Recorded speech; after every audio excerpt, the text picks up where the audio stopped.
I want to welcome all of you to this very historic occasion at DePauw University. Having the Right Honorable Margaret H. Thatcher with us today to deliver the Timothy and Sharon Ubben Lecture for us this spring term is a distinct honor for all of us. I'd like to remind our audience, however, that Mrs. Thatcher is not the first British Prime Minister to visit with us. In 1958, Prime Minister Harold Macmillan delivered the commencement address at DePauw. It is noteworthy, as I explained to Mrs. Thatcher in the car this morning, that Mr. Macmillan undoubtedly accepted the DePauw invitation for some reasons that may not be known to many of you. You should know that Prime Minister Macmillan's mother, Nellie Bells Macmillan, was born in Spencer, Indiana, scarcely 30 miles from DePauw. And Macmillan's grandfather, Dr. Joshua Bells, was graduated from DePauw University over 140 years ago. Perhaps because of these family ties, Mr. Macmillan agreed to return to DePauw for yet a second time in 1968.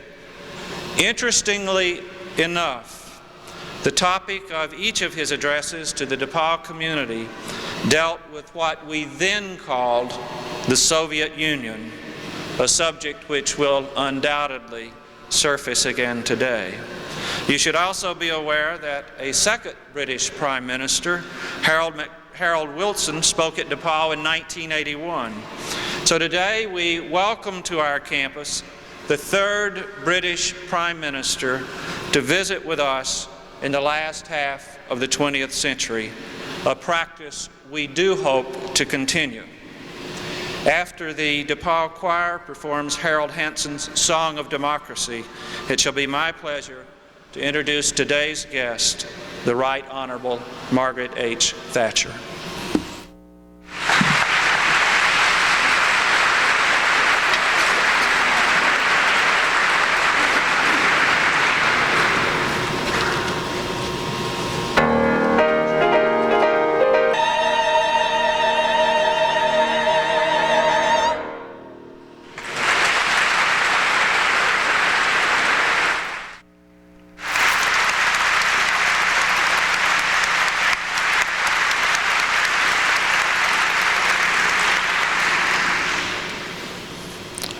As noted in today's program, Margaret Thatcher served as Prime Minister of Great Britain from May 1979 until November 1990. The Great Britain Mrs. Thatcher has worked for is a Britain poised for greatness in the 21st century, a Britain without socialism, where enterprise can flourish, a Britain that will be proud once again. She has tackled her goals with an evangelical mission. Charles Ogden has written and described her as a modern medievalist who sought solutions to the problems of 1979 Britain in much the same way as the knights of old sought the Holy Grail. To Margaret Thatcher, political battles are fundamental battles between the forces of light and darkness, good and evil, and the enemies are those people who oppose hard work and enterprise, those who would threaten freedom. Mrs. Thatcher possesses many of the same traits of character that her fellow conservatives in America do cherish. She values entrepreneurship and seeks to stimulate an enterprise culture. She is a firm believer in democracy and dares to take the risk necessary to preserve democracy as a way of life. As you will discover, Mrs. Thatcher is direct. Mrs. Thatcher is witty. And she is a determined individual who was described by Jeffrey Wheatcroft in the Atlantic magazine this way: Margaret Thatcher was initially cut off by the traditions of her party. It was a chaps party. Chaps who knew each other in school, chaps who knew each other at the university, chaps who knew each other in the army, chaps who met to talk and drink in the House of Commons smoking room, or chaps who met in the clubs of St. James Street. This was a camaraderie from which a woman, by definition, was excluded. And so, he writes, Margaret Thatcher had to plow her own furrow, make her own friends, and attack the citadel of power from outside. And this she did. Mrs. Thatcher has been called a woman who changed Britain, making it work at home and count abroad.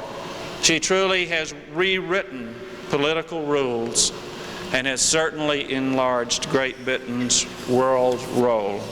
Mrs. Thatcher, we welcome you to DePauw University.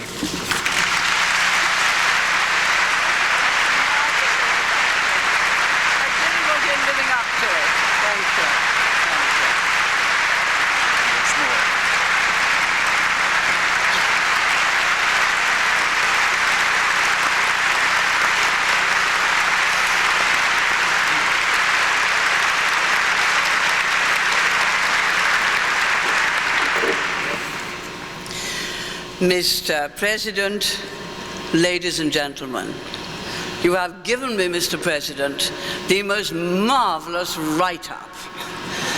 It's quite something to have left office to get that sort of write-up, but I very much appreciate it. I understand now the special link between myself and DePauw.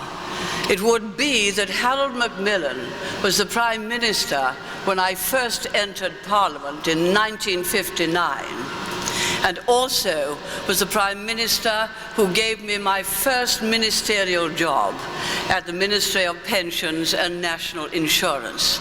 So there is an unexpected link. I regret to report I have no direct link with Mr. Wilson, except that of being in stern and vigorous opposition. It was for me a great honor to be asked to come and address people of this very famous university, which has a reputation for excellence, because excellence is the only standard worth striving for. And its achievement applauds not only those who reach it, but it pulls up standards everywhere else. I'm very grateful for the lovely music that we've heard and congratulate both the orchestra and the choir. It reminds me very much of what Yehudi Menuhin, who lives in the same square in London as I do, said to me about the importance of excellence. He said, I was taught as a student, always keep your eye on a distant star. I think that, plus the devotion and resolution to reach that star, is really the secret of excellence. Anything less is not a sufficiently ambitious objective, and though one may never reach it, one willfully goes on, always trying to live up to the very best of one's own abilities and the teaching from which one has profited. It's always good to be in a university. I gathered so much from my own time at Oxford as a chemistry student. It unlocked a new world for me, as it will for you. The purposes of universities are several. First, to pursue knowledge for its own sake. That, of course, is how they originally came into existence, how the objective was a person to be cultivated in the literature, often in the sciences, in history, and in the very, very many arts. Knowledge for its own sake. Today it has a much wider role, because we need in the modern science-based industrial world so many people specifically trained for particular jobs, for vocational training, that too must be a very much important part of the life of the university. And the third thing, which I think only universities can do, is to study all of the laws of science, to follow the things we do not know, to unlock the secrets of the universe, whether they be in outer space, whether they be in the innermost working of matter itself, or whether they be in the working of the miracle of the human body. This perhaps is some of the most exciting work, and it's very interesting that the research goes faster and faster, and something else goes faster too. It took years and years for science to be turned to the use and benefit of the wider population of our countries and of our world. Indeed, it's only really in the last 2 or 3 centuries that that has happened. But now we find that the new knowledge is being turned very fast indeed, particularly in medical science, to the benefit of all our peoples, and we are having a very much richer life because of it. Now, I understand that my predecessors who've spoken to you have spoken about the Soviet Union, and I understand why then that you asked me to speak about the changes in the world which will have come about because of the changes in that country and changes in other countries. Before I turn directly to that, and conscious of the fact that we're coming up to the end of a very remarkable century, I think it might be as well to put everything into context by just looking to see how much better a century this is as we have come up towards the end of it than it ever was at the beginning, so that we may therefore determine to make advances in the century that is to come from the knowledge and understanding that we now have. I've chosen to take a few points. At the beginning of this century, very brutal tyrannies arose, and we had to defeat them. Brutal tyrannies, the most obvious ones were fascism in Germany, also in Italy, the fascism in Japan, had first to be beaten, both in the First World War and again in the Second World War.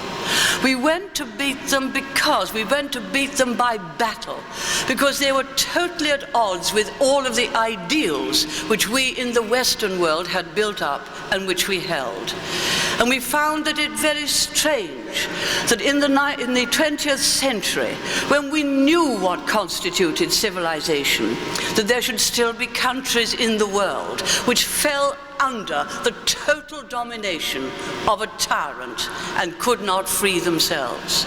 So we had the rise and defeat of fascism in this century. The defeat because of the great ideals of the Anglo-American alliance. And now we have more democracy.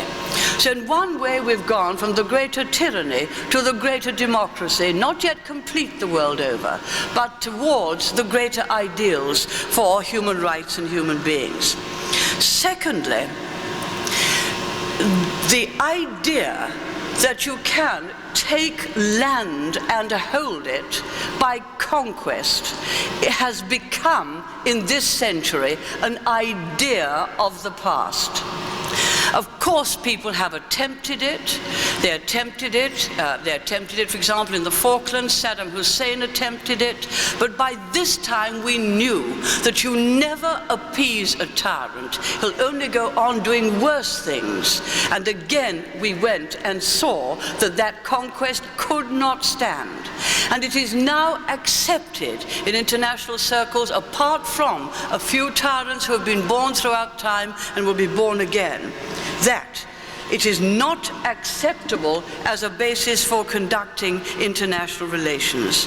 And so now, towards the end of the century and in the latter half of the century, we formed firm alliances and strong defense to be a warning to any such person who wanted to achieve other lands and peoples by conquest.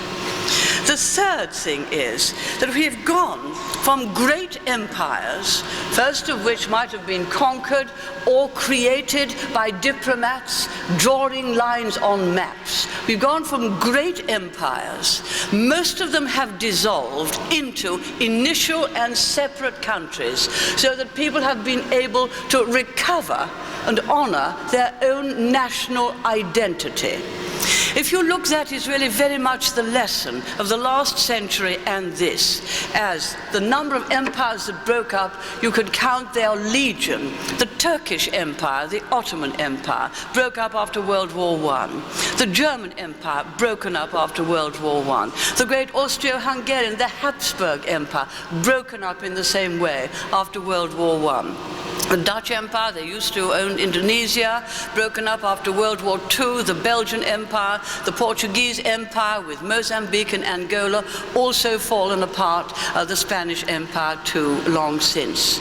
Even that very nice benevolent organization, the British Empire, has, in the post-war period, and we were only 5 independent countries when we fought the Second World War, Britain, Australia, New Zealand, Canada, and South Africa, has gradually brought each and every former colonial territory to independence, varying from India of 700 million people to small islands in the Caribbean or in the Pacific, such that now it has become a commonwealth, and 50 nations that used to belong to the British Empire now are full members of the United Nations, each with a vote. So we have gone, nations put together artificially have tended to revert to their own national identities. The 2 examples of this century that are most recent are, of course, the Soviet Union, which was an empire put together and held together by force, and I'll speak more about that later. And we are now seeing Yugoslavia, which is put together artificially after World War I from peoples who had no natural sense of identity. On the contrary, some of them always looked to the West, others always looked to Russia and to the East. They had no natural sense of identity. After Tito died, they held together for a little bit. Now they're falling apart. So we mustn't be surprised if, in fact, we get the same thing happening in the Soviet Union. It is rather a more natural consequence of the previous force that once that has been removed, people wish to return to something to which they have a natural link. The 4th point, at the beginning of the century, there was no international structure to uphold what we would call civilized values. Of course, it was done by many summit nations, by various congresses, as foreign ministers met together, and later heads of government met together. But we hadn't got an international structure at all. There was great talk of it after the First World War in the United States. That's when the expression, a new world order, first came into existence. And of course, they formed the League of Nations. It didn't work. The United States never joined. It didn't work at all. But now, coming to the end of this century, we do have a great international structure which is only just beginning to work.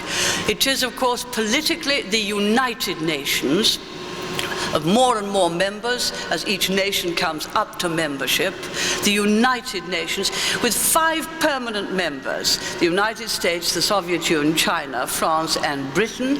They hadn't until recently worked together because the fundamental philosophies under which, if you could call Marxism a philosophy, the fundamental ways in which the countries worked were so different that it was extremely difficult for us to work together. We are now doing so since the crumbling of communism. So you've got the United Nations setting the moral tones and moral standards. But let me point out, the United Nations, when it came to the Gulf War, did not in fact fire a single shot.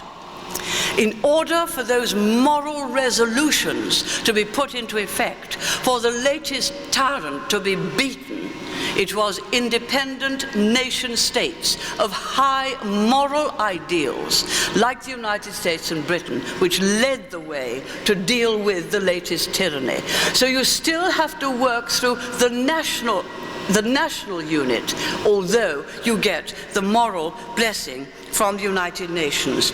Indeed, I think that people sometimes criticize nationalism quite wrongly.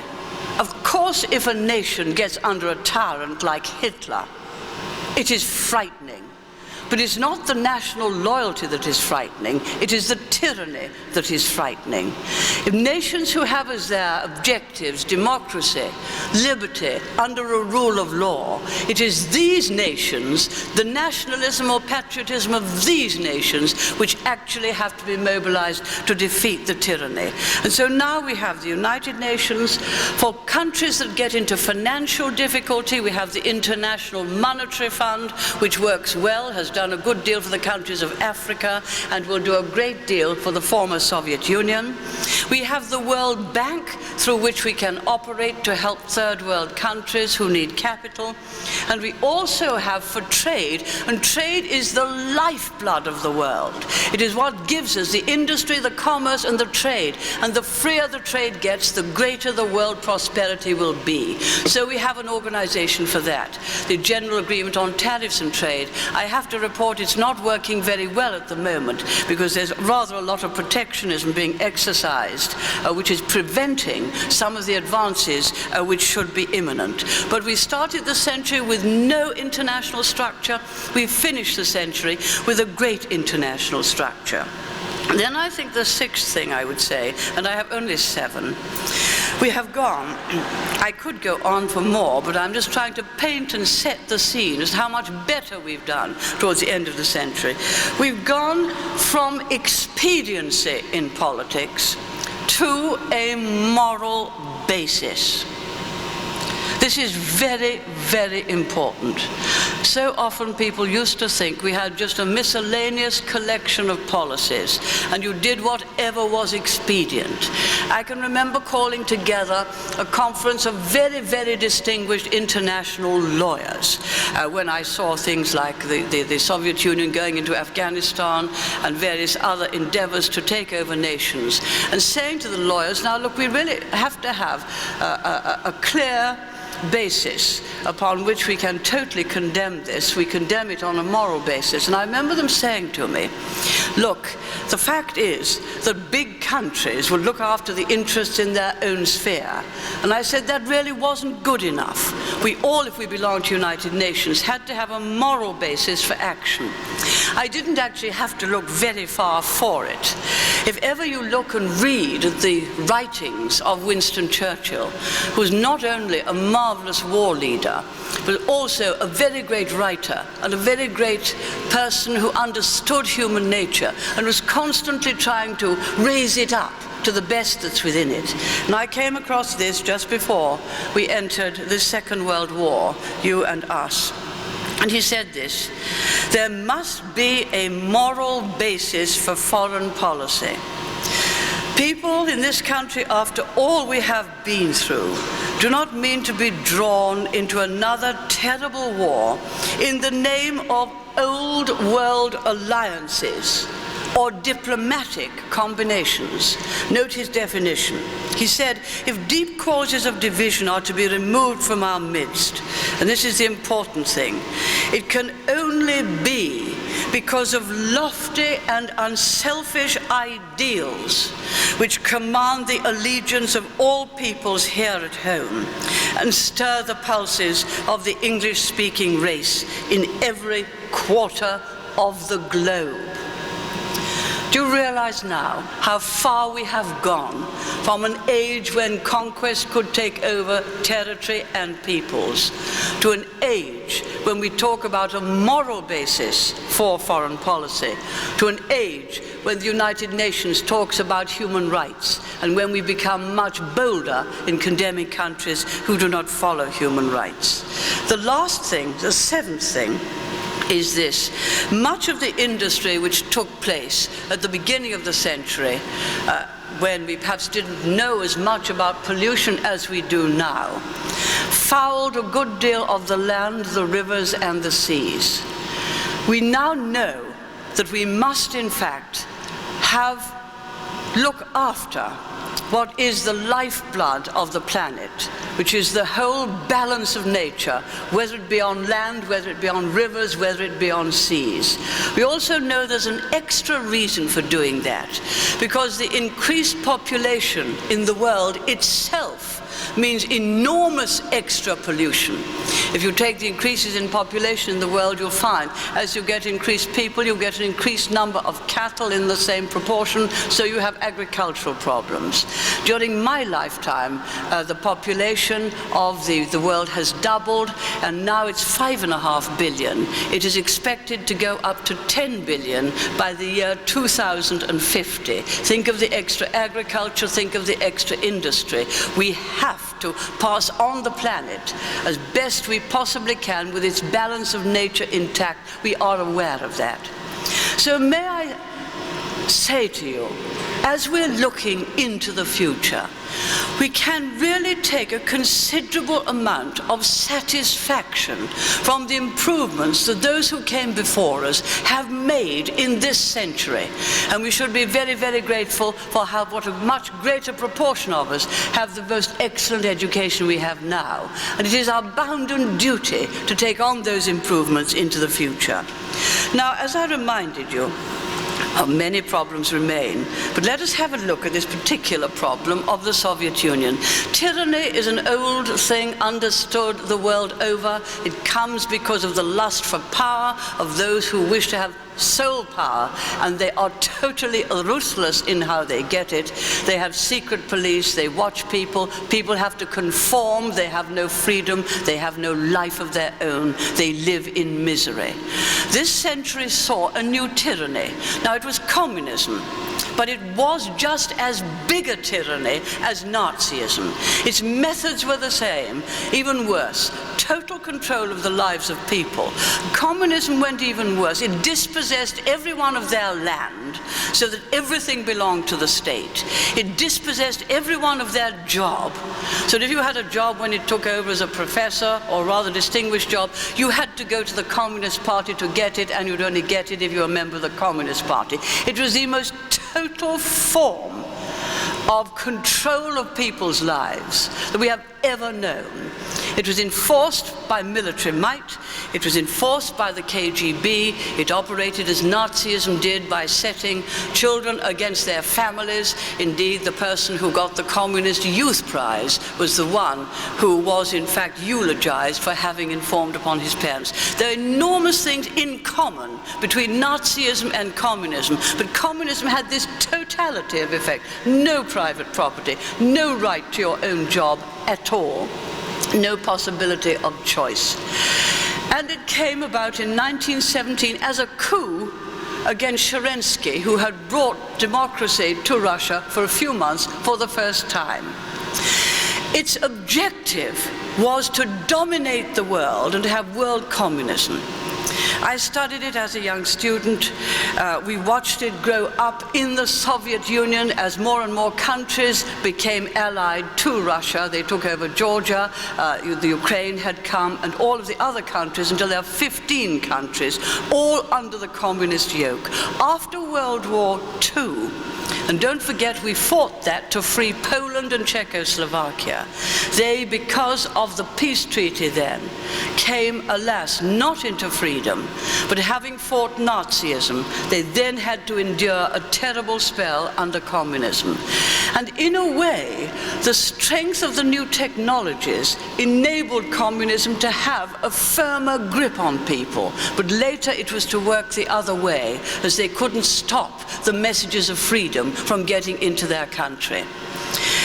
In the post-war period after the Second World War, we naturally, being idealists, thinking we'd finished one tyrant, we would be all right to disarm, started to do so, until we noticed precisely the full efforts and tyranny of Stalin, and how he was trying to cause trouble with other countries, and cause trouble over the four powers in Berlin. And we had to start to rearm so that we could say to this new tyranny, your objective is worldwide domination. You want to reach it either by military might, or by military threat, or by subversion, or by financing revolutionary movements everywhere. Let us make it clear, you will never, never win by military might, because we will have more powerful forces. Whatever you have, we will have them more powerful. And what is more, And it was a very important decision.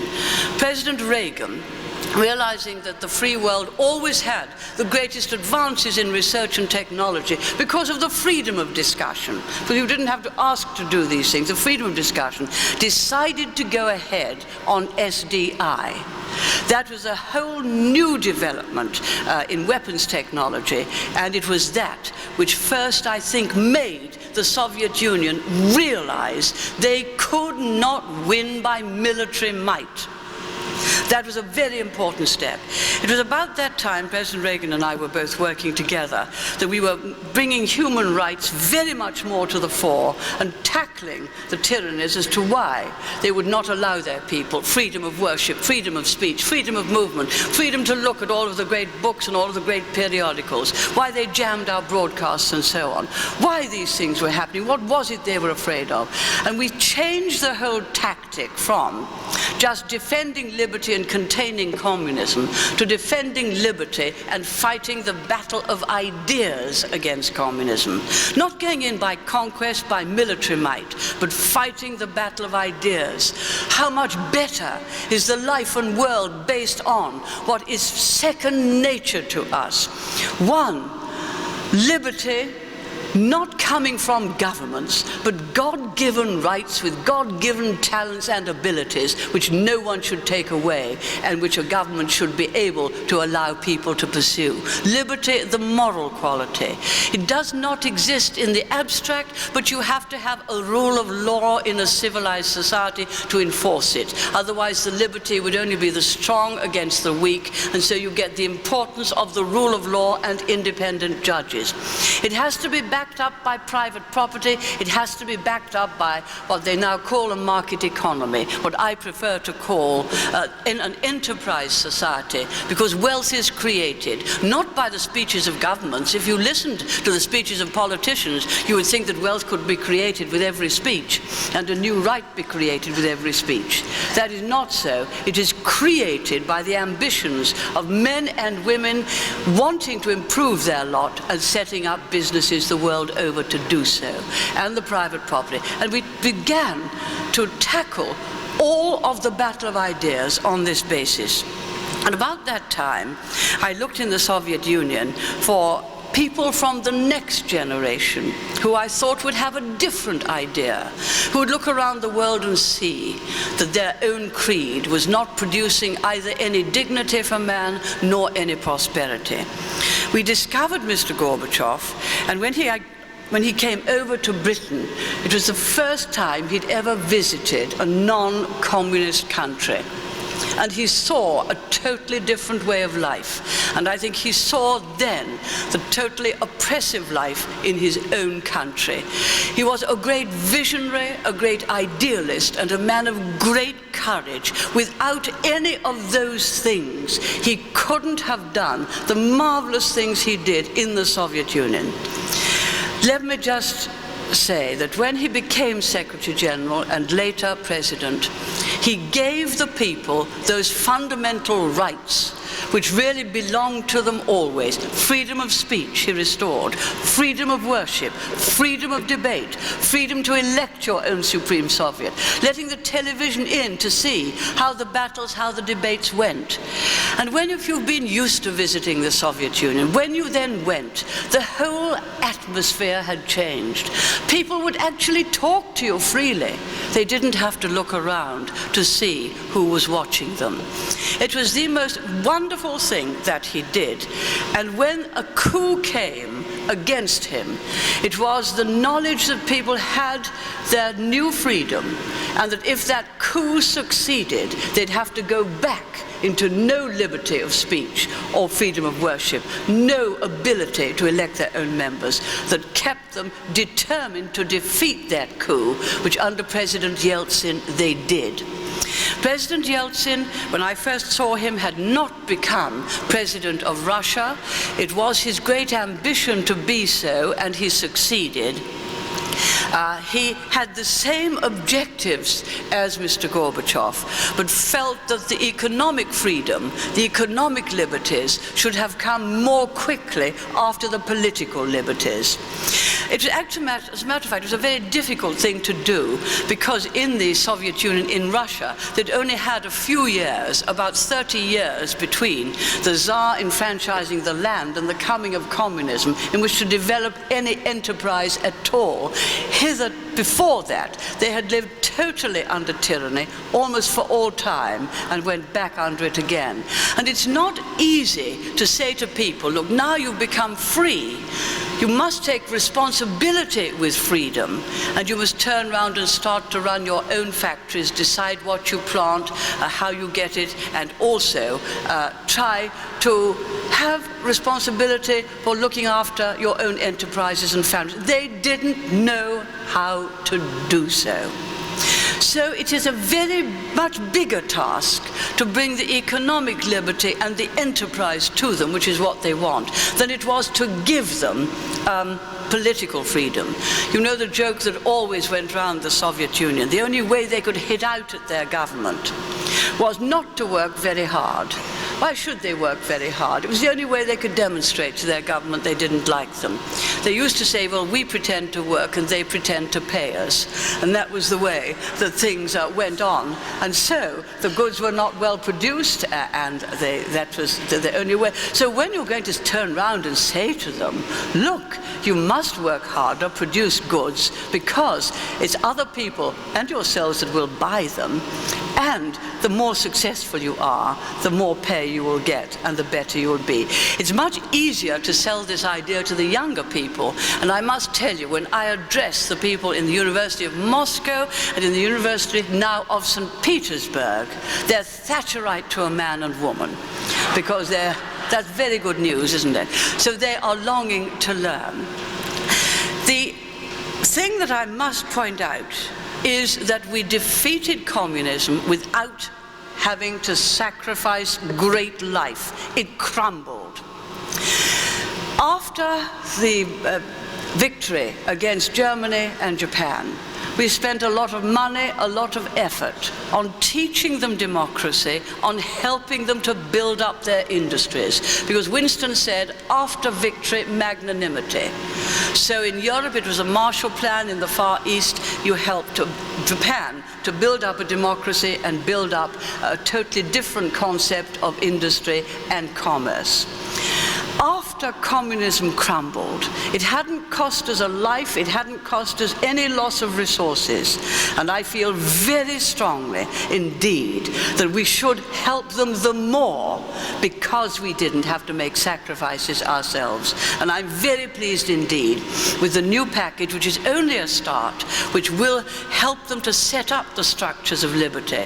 They haven't even got a sound bank, they didn't know how to manage their money supply, there are no independent courts. Why should there be? It was the diktat of the Communist Party. There are no independent people, professional administrators. Why should there be? It was always members of the Communist Party, and there were 18 million bureaucrats, each with their little regulation, and some of those regulations are still there.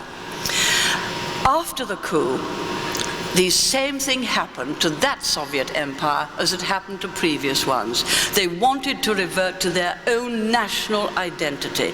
It will be better that way. It leaves us problems with the nuclear weapons, and that is a problem of the coming century, because far many more peoples will have access to them, and far more of the technology is known.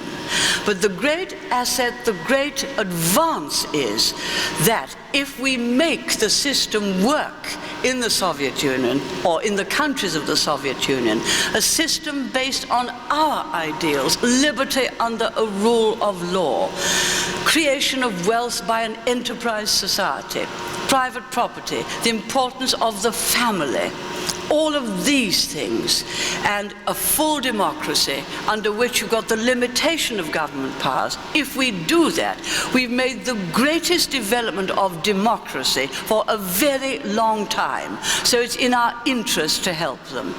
In the countries of Eastern Europe, they mercifully are free now and going ahead faster with building a free enterprise society because they have not been communist so long. They still too are needing help. Now, can I then just go on to how Europe itself is trying to give help and its shortcomings? People ask me about 1992 and 1993 in Europe. That is not a single currency or a single monetary policy. That is a single market, which is what we've been working for a very long time, so that all the goods have the same safety requirements and all the same standards. We have one great problem in Europe. It is protectionist in agriculture. That is stopping the negotiations with you and Japan in the GATT. And it is also meaning that the countries of Eastern Europe cannot pull up their own standards by exporting their agriculture and their textiles and some of their steel products to the Europe next door, because I'm afraid we have high tariff borders in the single market, and it is those which many of us wish to get down. Because it's no good talking either to the countries of Eastern Europe or to third world countries and say, look, we will give you aid, but we will deny you the dignity of earning your own living through trade. And that is a problem which must be dealt with very much during the coming years. May I have a brief word, Mr. President, about Japan? I know some of you are very worried about the great success of Japan in certain manufacturing industries. Japan is very successful in cars, in electronics and cameras, and in the automated machine tools. You needn't worry and shouldn't criticize a country whose industries produce products which are well designed and of such good value that you choose to buy them.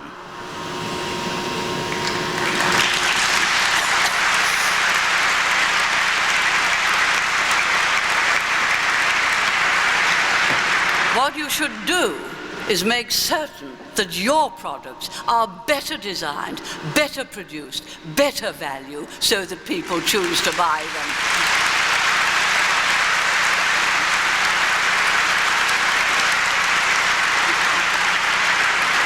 There is one advantage that the Japanese do have when they come to set up in our countries.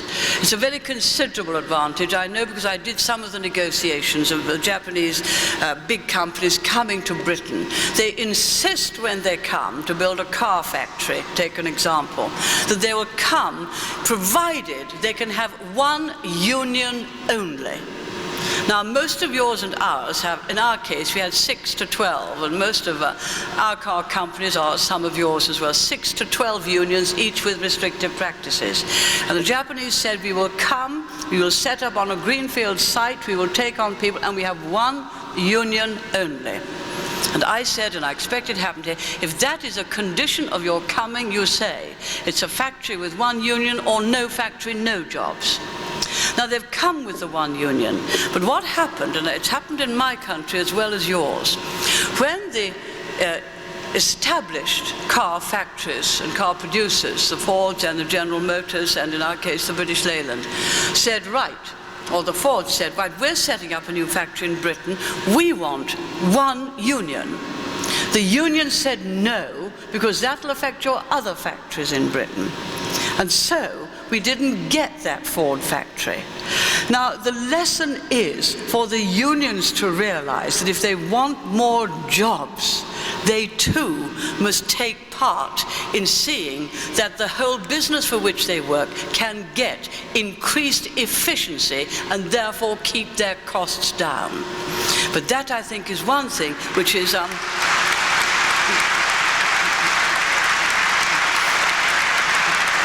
one of the things I had to do was to revise the whole of trade union law, because it had become grossly unfair and inequitable. Because in fact, it was unfair as between employer and employee. It was unfair as between the member of a trade union and the trade union official. And the trade union members in a closed shop, which we stopped, had to come out on strike if they were called out on strike, even though many of them would have preferred to go to work. So we changed our laws and we have very, very few strikes. But that is one of the reasons why some of the Japanese new factories have an advantage over the indigenous ones. Otherwise, may I say to you, as the most enterprising country in the world, you need not worry. You're not brilliant just in 4 sets of industries. You are brilliant in oil, in gas, in pharmaceuticals, in chemicals, in chemical fertilizers, in all of the great industries, whether it's textiles, whether it's furniture, whether it's all the metal industries. You're brilliant right across the whole, whether it's in food, gathering food, or food production, frozen food, right across the whole swathe of industry.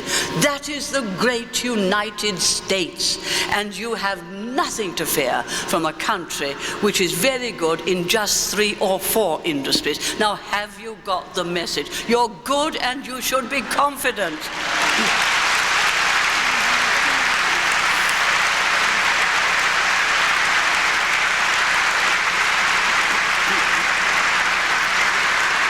You built up enterprise, and you did it by valuing the individuals and by giving them liberty, because wealth creation too is a moral factor in that it uses the talents and abilities, God-given talents and abilities of people to build things up themselves. The final thing I wish to say, because I've gone on far too long, and women don't normally speak longer than men, at least that's what I found in the House of Commons, but in spite of everything, in spite of the big organizations, and there are many, many of them, in spite of an age of technology, the most important thing in life is not merely the technology, it is the individual.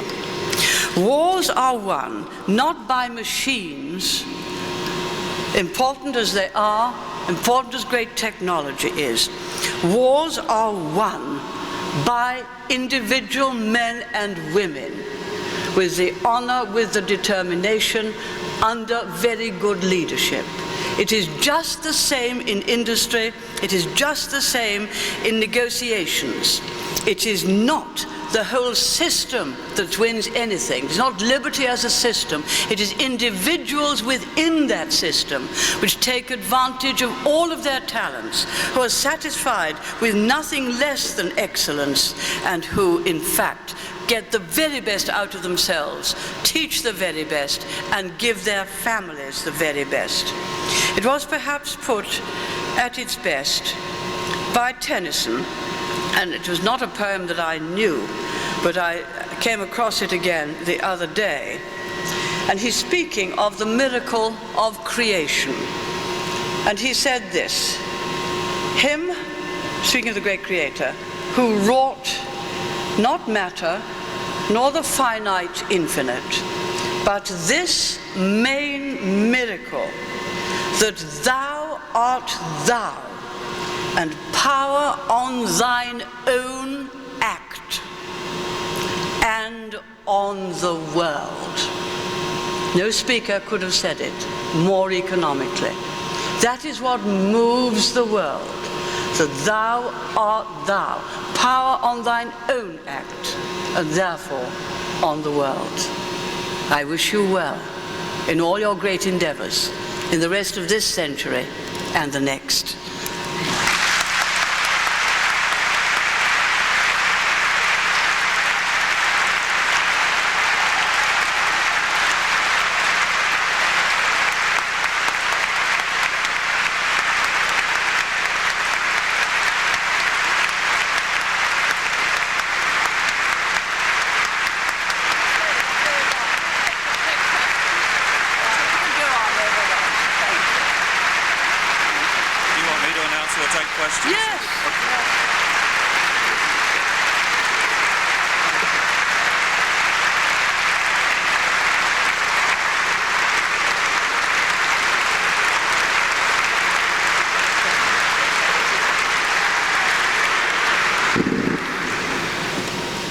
Mrs. Thatcher has very graciously agreed to answer a few questions from either our students or our faculty.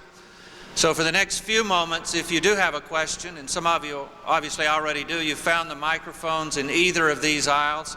If you have a question, you'd like to come to the microphone, state your name and your question, Mrs. Thatcher will be glad to respond. Hi, Mrs. Thatcher. My name's Kenny McQueen, and my question to you is this. There's been some question about whether or not John Major is going to remain the leader of the Conservative Party, and I was kind of wondering, are there some individuals that you would look at as being key people who would come into leadership should John Major have to be brushed aside, basically? I support John Major wholly and hope he will still be Prime Minister on Friday. Our election is on Thursday.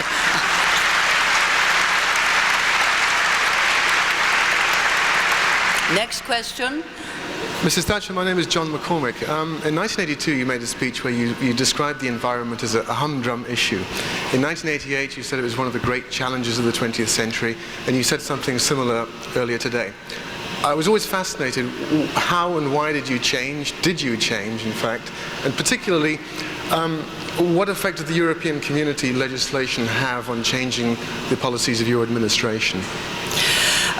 One changed because we gradually became to know far more about it. One changed because the scientific basis revealed a very great deal more. And we know a good deal more about it, both about the ozone layer, but about the three levels. One is the planet itself, at the levels which, of course, you have to act as a world. It's no earthly good our keeping down carbon dioxide if someone else burns a massive amount of indigenous coal and makes no efforts to keep it down. We also found the science basis, or the science of the acid rain. Well, we knew the science of it, but it was becoming quite clear that there were cause and effect, and we had to deal with that on a local basis. The pollution of rivers we were always dealing with and cleaning up, not as an environmental matter, but just as an ordinary matter of common sense, and the refuse collection.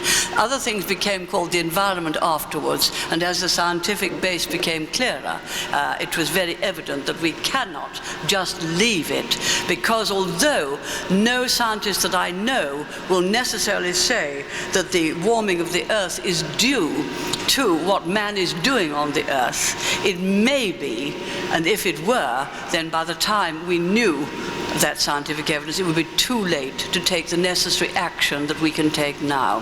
What effect does European regulations have on Britain? The ones that are particularly difficult are those which can be passed by majority.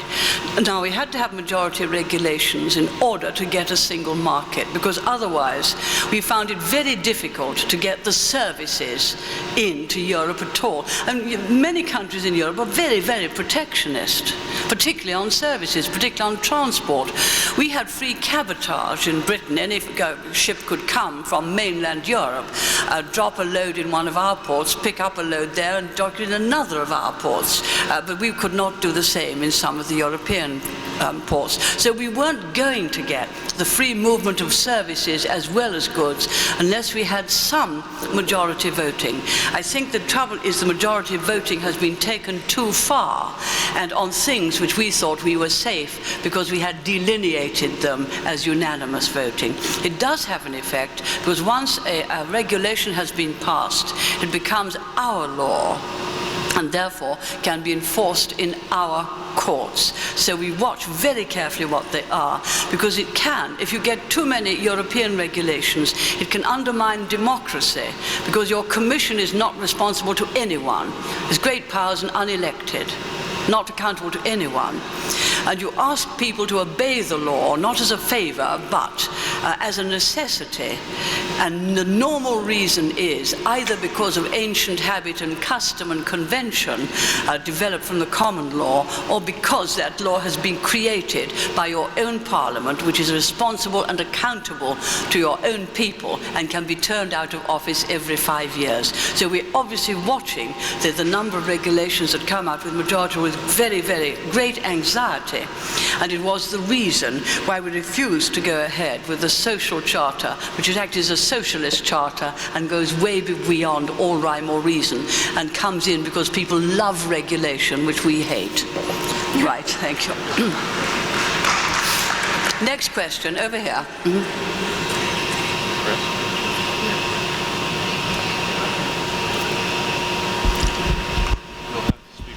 Yes, it's working. It's on? Okay, it is now.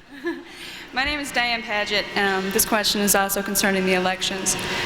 It's speculated on Thursday that neither party will receive a majority in the House of Commons. If that is the case, a coalition government will need to be formed.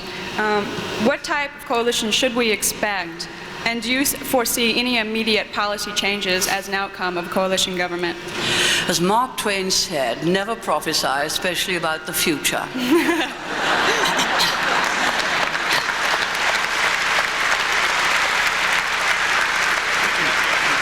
The strength of my country in recent years has been that we've had no coalitions. We've had clear leadership with clear majorities and clear decisions. It's done a great deal for Britain and for the wider world, and I hope that will continue.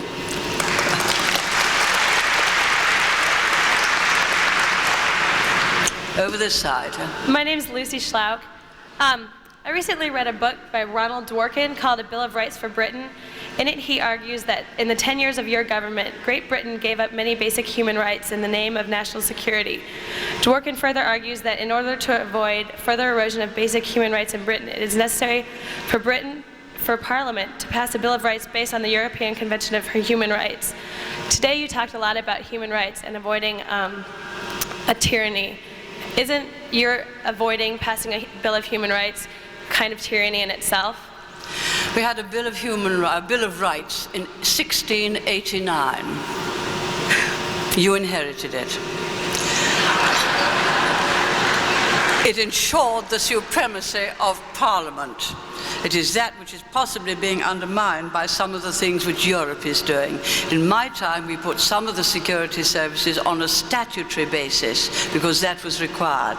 And I would quarrel very deeply with the book to which you refer or with the summary which you give of it. We enlarged the liberties of the people very greatly. None more so than those who write and those who are on television and radio. I do say to many of them, I say to many of those newspapers, you wouldn't exist unless I got rid of restrictive practices. And I said to many of television, you wouldn't exist unless we had freed things up for more television stations and more radio. So you're free to say what you like and I'm free to answer. We freed up the freedom of speech and I'm always happy to answer questions about it.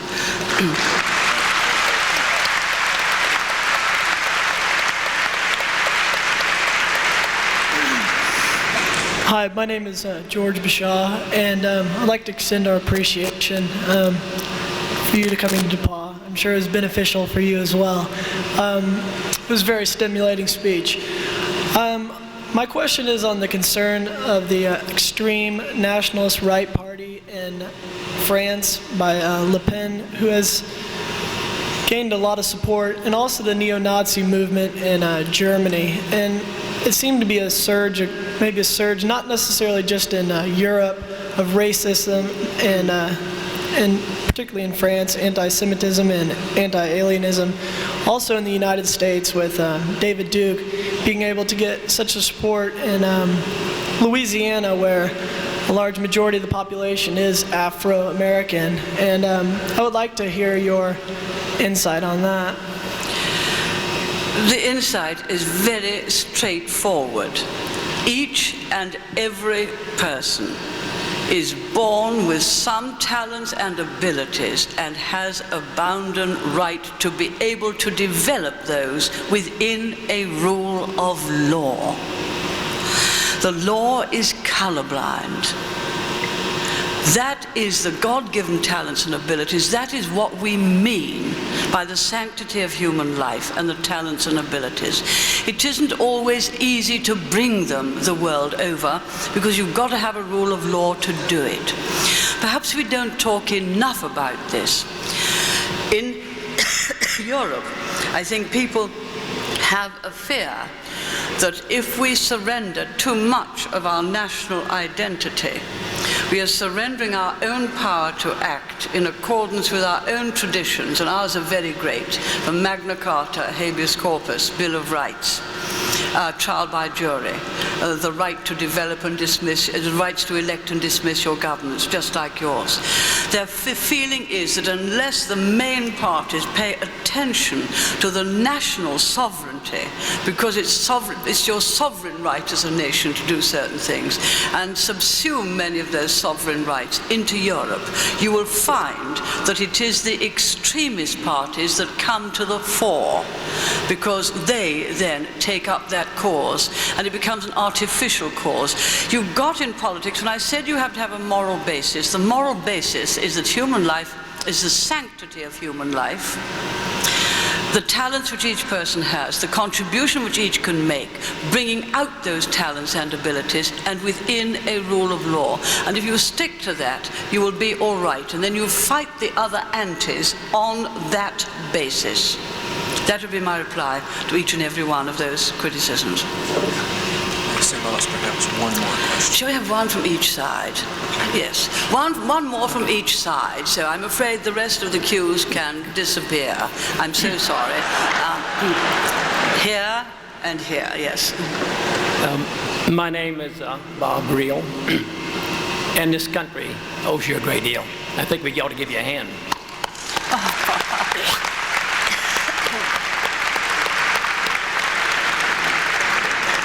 You have stood shoulder to shoulder with us in our time of needs.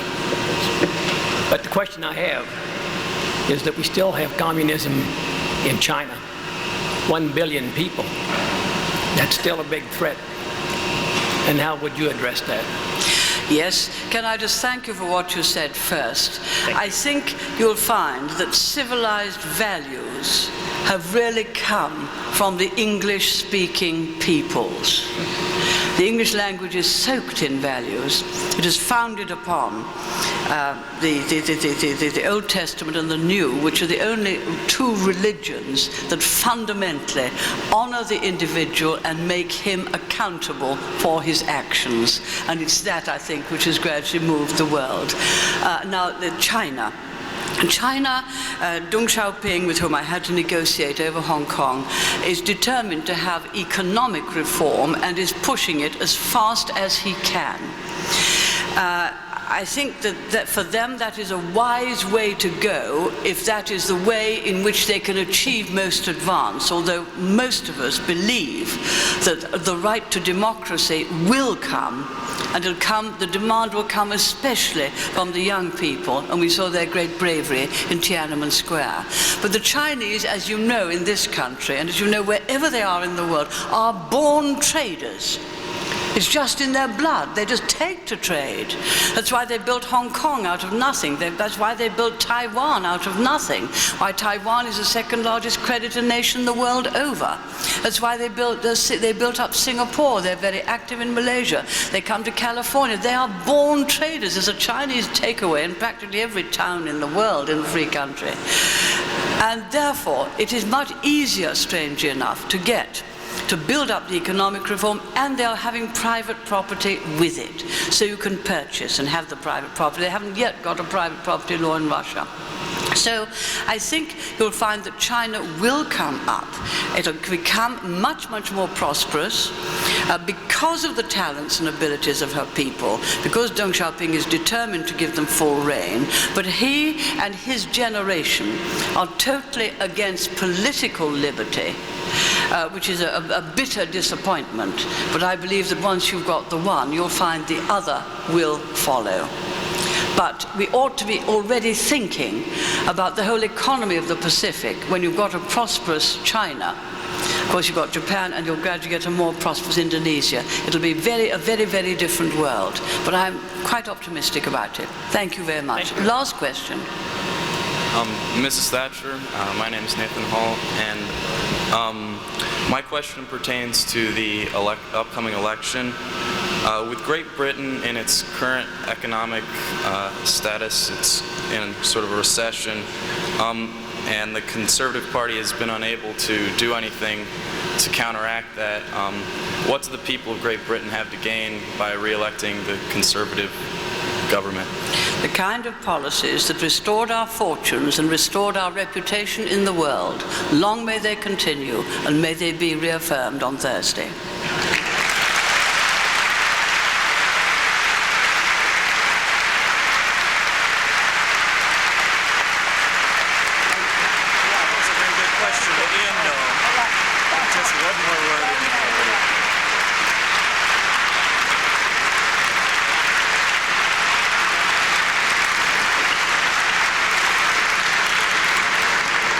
Mrs. Thatcher, on behalf of the entire university community, our students, faculty, alumni, trustees, and friends, I want to thank you for sharing your morning with us.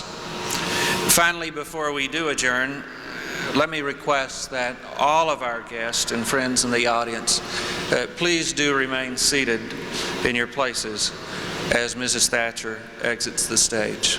It was good to have you with us. Have a good day.